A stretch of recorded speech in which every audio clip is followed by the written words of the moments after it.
Good morning dear students. आज हम लोग पुनः अपने ऑनलाइन क्लासेस से ही पठन पाठन की प्रक्रिया को प्रारंभ कर रहे हैं और चूंकि FA2 एग्जाम के बाद ये पहला ऑनलाइन क्लासेस होगा मैथ से रिलेटेड। डियर स्टूडेंट्स, आज हम लोग जो जिस टॉपिक से रिलेटेड होंगे वह एक्सरसाइज 6B है और यह प्रोडक्ट से रिलेटेड है। यह हमारा प्रोडक्ट से रिलेटेड है। तो डियर स्टूडेंट्स, एक्सरसाइज पर चलने के पहले, एक्सरसाइज में जाने के पहले कुछ हमारा ऐसा कॉन्सेप्ट है जो बताना नितांत आवश्यक है। कुछ हमारा ऐसा कॉन्सेप्ट है जो बताना आवश्यक है। डियर स्टूडेंट्स, A + A बराबर व्हाट? आपको पता है कि अल्फाबेट में किसी भी लेटर्स का नंबरिकल वैल्यू 1 माना जाता है। अल्फाबेट में किसी भी लेटर का नंबरिकल वैल्यू 1 माना जाता है। तो A + A बराबर 2A। डियर स्टूडेंट्स, अगर इस तरह से आपको इस प्रकार समझने में अगर प्रॉब्लम्स हो रहा है तो उस परिस्थिति में इसका नंबरिकल कोफिशिएंट 1 है, इसका नंबरिकल कोफिशिएंट 1 है। इस प्रकार हम लोग ये क्या करें, कॉमन ले लें। यहां बचेगा 1, यहां बचेगा 1 बराबर 2। उसके बाद मैंने यह भी बताया है कि अगर प्रोडक्ट में अगर बेस बराबर है, प्रोडक्ट में अगर बेस बराबर है तो हम लोग पावर को ऐड कर देते हैं। 5 + 2 बराबर A पर पावर 7। 5 + 2 बराबर A पर पावर 7।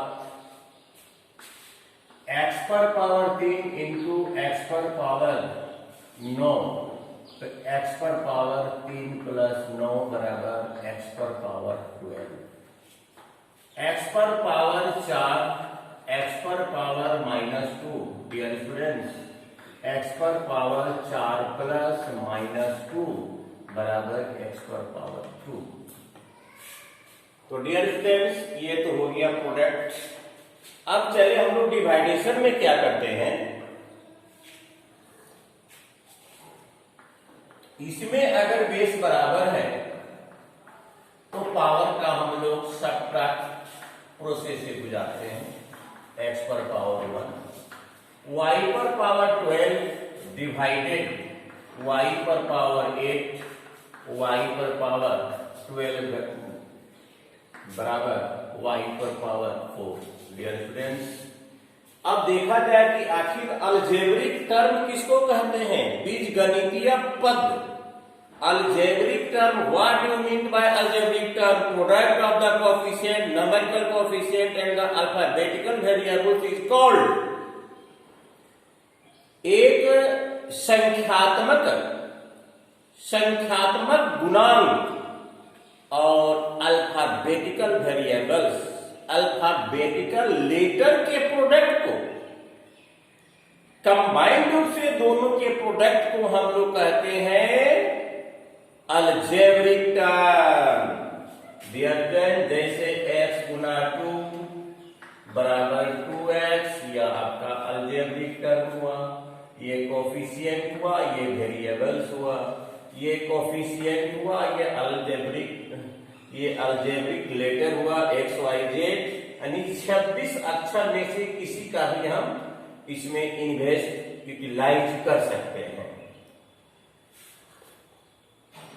अगर आपसे पूछा जाए कि 2 का कोफिशिएंट x का नंबरिकल कोफिशिएंट 2, अगर पूछा जाए स्टूडेंट्स कि y का नंबरिकल कोफिशिएंट वन जो होता है यह फोरिवर, ये common numerical coefficient of any alphabet letters, किसी भी अल्फाबेट लेटर्स का कॉमन नंबरिकल कोएफिशिएंट 1 माना जाता है।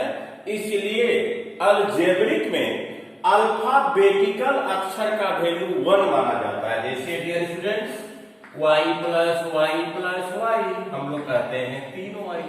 इसका मतलब है कि नंबरिकल कोएफिशिएंट को मैंने ऐड कर दिया। तो सबसे पहले मान लिया जाए 5xy गुना 2x²y, तो पहले इसके नंबरिकल कोएफिशिएंट को मल्टीप्लाई कर दीजिए। इसके नंबरिकल कोएफिशिएंट को पहले मल्टीप्लाई कर दीजिए, तो 5 × 10 और उसके बाद आप कंपैरिजन कीजिए। यहाँ 1x है, x पर पावर n, यहाँ 2x है। मैंने बताया था कि अलजेब्रिक टर्म में अगर बेस बराबर है तो पावर को ऐड करेंगे। यहाँ पर y 1 है और यहाँ पर y 1 है, इस पर पावर 1 है, इस पर पावर 1 है, इस पर पावर 1 है, इस पर पावर 2 है। 10x पर पावर 3 इंटू y पर पावर 2। इस प्रकार से डियर स्टूडेंट्स ये आपका प्रोडक्ट हुआ। लेकिन यह भी समझा जाए कि लाइक टर्म और डिसलाइक टर्म कौन कौन से होते हैं। जैसे मान लिया जाए 5xy 2xy 9x², 5x², 4xz, 9xz। Dear students इसमें अगर लाइक टर्म आपको और डिसलाइक टर्म खोजने के लिए कहा जाए तो सेम टर्म को लाइक टर्म, और उससे जो टैली नहीं करता है उस सेम टर्म से टैली नहीं करता है उसको ओड टर्म कहते हैं। लाइक टर्म को लाइक टर्म के सामने एक टर्म है, ओड टर्म को ओड टर्म के सामने लिखकर हम आगे की प्रोसेस को बढ़ाते हैं।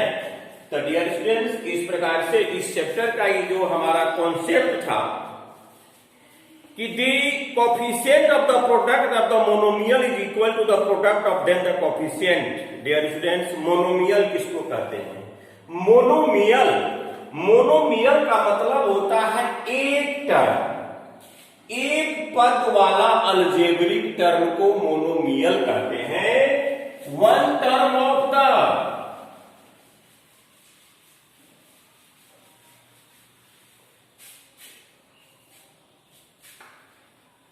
one term of algebraic, one term of algebraic बीजगणित के एक टर्म वाले को हम लोग कहते हैं is called monomial. Monomial, monomial, monomial मतलब होता है यूनिट, एक इकाई, एक टर्म। मोनोमियल का अर्थ होता है एक यूनिट, एक टर्म, एक यूनिट, एक टर्म, एक पद। बायनोमियल दो पद वाले को बायनोमियल कहेंगे, जैसे x+2। ट्राइनोमियल तीन पद वाले को ट्राइनोमियल कहेंगे, x+y+z। ये आपका ट्राइनोमियल हो गया। और जब 3 से ज्यादा रहेगा तो भाई उसका क्या नाम रखेंगे? ऐसा नहीं कि अपने ही नाम को उसमें इंक्लूड कर देंगे कि भाई हमारे पास कोई अब नाम नहीं रह गया। तो ऐसा करते हैं कि which algebraic term has more than 3 term is called my names of my name. मेरे नाम को ही अगले के टर्म का नाम जैसा नहीं। जब 3 से ज्यादा टर्म होगा तो उसको हम लोग कहेंगे पोलिनोमियल। पोलिनोमियल अनेक टर्म। तो डियर स्टूडेंट्स इस प्रकार से ये आपका कॉन्सेप्ट हुआ। The variables part in the product of the two monomial is equal to the product of the variables it in the given monomials. Dear students अगर like term है, single term है, monomial, तो monomial एक मैं और चीज बता देना चाहता हूं। Monomial of the equal product of the variables. Dear students अगर मोनोमियल्स ये आपका हुआ मोनोमियल्स, इसको प्रोडक्ट करेंगे तो पहले नंबरिकल को कीजिए प्रोडक्ट, 3 दूनी के 6 एक्स स्क्वायर। तो वेरिएबल्स और नॉन वेरिएबल्स जिसको कि हम लोग एक्सपेंशन लेवल पर पढ़ेंगे 9th और 10th में। Dear students, variables, what you mean by variables terms and what you mean by non variables term. देखिए डियर स्टूडेंट्स, 5x x हो गया वेरिएबल्स, इसका मान ऑलवेज वेरिएबल्स है, बदलते रहता है, कांस्टेंट नहीं है। लेकिन 5 का सेक वैल्यू और प्लेस वैल्यू सेम रहेगा ये यहां पर। तो 5 का मान जहां भी रहेगा वह 5 के नाम से ही जाना जाएगा, जहां भी वो रहेगा 5 यूनिट के नाम से ही जाना जाएगा। चाहे आप 25 बनाइए, इसका वैल्यू 5 ही होगा, चाहे आप 5y बनाइए, इसका वैल्यू 5 ही रहेगा। तो वैसे टर्म जो कि जिसके मेनी सॉल्यूशन ऑब्टेन किए जा सकते हैं, B obtain many solutions, B obtain many solutions of which term, जिस टर्म का हम अनगिनत सॉल्यूशन प्राप्त कर सकते हैं उसको वेरिएबल्स कहते हैं। जिसका कोई मान नहीं, सिंगल वही मान जिस शेप में वह प्रेजेंट है, जिस रूप में प्रेजेंट है, जिस फॉर्म में प्रेजेंट है, केवल उसी को हम लोग कांस्टेंट कहते हैं। तो जब हम लोग algebraic term, monomial algebraic term को जब गुना करेंगे तो सबसे पहले उसको नंबरिकल कोएफिशिएंट को गुना कर देंगे, और नंबरिकल कोएफिशिएंट को गुना करने के बाद अब यह हम कंपैरिजन करेंगे कि जो हमारे वेरिएबल्स हैं उन पर मैक्सिमम पावर क्या है। जैसे मान लिया जाए 3/2 एक्स स्क्वायर गुना 4/5 एक्स क्यूब। तो डियर स्टूडेंट्स, पहले आप नंबरिकल कोएफिशिएंट को मल्टीप्लाई कीजिए, तो 3/2 गुना 4/5, 2 दूनी के 4, 3 दूनी के 6/5। अतः इस वेरिएबल्स को प्रोडक्ट कीजिए, x पर पावर 2, x पर पावर 3, तो इसको दोनों को जोड़ेंगे x पर पावर 5। इस प्रकार से हमारा इस चैप्टर का कॉन्सेप्ट रहा। अब चलिए मैं एक क्वेश्चन बता रहा हूं।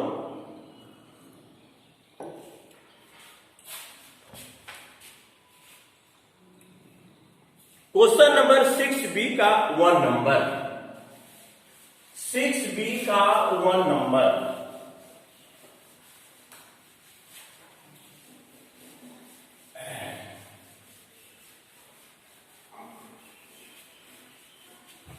वन नंबर में क्या है स्टूडेंट्स, देखा जाए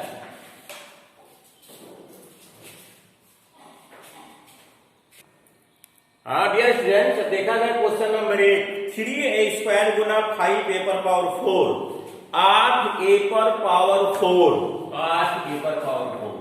तो स्टूडेंट्स मैंने क्या बताया था कि पहले नंबरिकल कोएफिशिएंट को क्या करना है, प्रोडक्ट कर देना, गुना कर देना है। तो गुना कीजिए, इसका नंबरिकल कोएफिशिएंट 3 और इसका नंबरिकल कोएफिशिएंट 8a पर पावर 4, 8a पर पावर 4।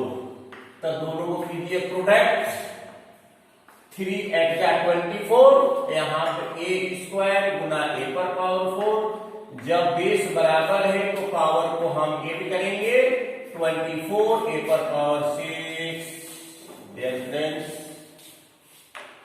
आज हम लोग 6a के इनिशियल स्टेज में रहा, चूंकि कॉन्सेप्ट देना मस्ट होता है। डियर स्टूडेंट्स, जब तक आप कॉन्सेप्ट अगर रिसीव नहीं करते हैं तो भले ही एक लंबी इमारत को खड़ा कर दें, लेकिन वह किसी प्रकार के सम और विषम जो जीवन में आने वाले झटके हैं उसको बर्दाश्त नहीं कर पाएगा। कहने का मतलब, भले ही आप रट्टा मार पर एक अच्छे मार्क्स ऑब्टेन कर लिए, लेकिन अगर किसी कंपटीशन में अगर आप फेस करते हैं और कंसेप्ट से आप बहुत दूर हैं, तो शायद ही आप रिक्वायरमेंट से एम को प्राप्त कर सकते हैं। Thank you very much.